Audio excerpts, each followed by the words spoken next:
আমি একটা master cylinder মাঝে মধ্যে আমার দিকে ঘুরিয়ে দেবে। আমি একটা মাস্টার সিলিন্ডার নিয়েছি। হ্যাঁ, এই দুটো মাস্টার সিলিন্ডার বক্সের এই দুটো ইয়ের ওপরে একটা বক্স থাকে, যেই বক্সে আমরা ব্রেক অয়েলটা ঢালি।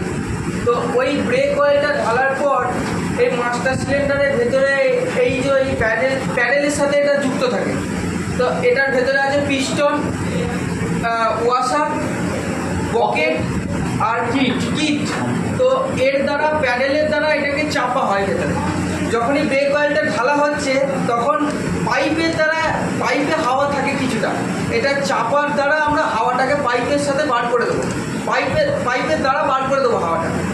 যখন পাইপের হাওয়াটা বেরিয়ে যাবে তখনই তেলটা পাইপের দ্বারা চাকায় যাবে। যখনই চাপো না তখনই তেলটা যখনই যাবে তখনই আমাদের বুঝতে হবে যে আমার মাস্টার সিলিন্ডার থেকে তেল বেরোচ্ছে। তখনই আমরা ওই যে বক্সটা থাকবে উপরে, তেলটা কিছুটা হলেও বেরোনোর জন্য তেলটা কমবে, বাকি তেলটা ঢেলে দেবো যেটুকু কমবে। ঢেলে দিয়ে কর্নারটা এঁটে দেবো। এঁটে দেওয়ার পর এটাকে প্যাডেলের সাথে যুক্ত করে ফিটিংস করে দিলেই আমার মাস্টার সিলিন্ডারের কাজ।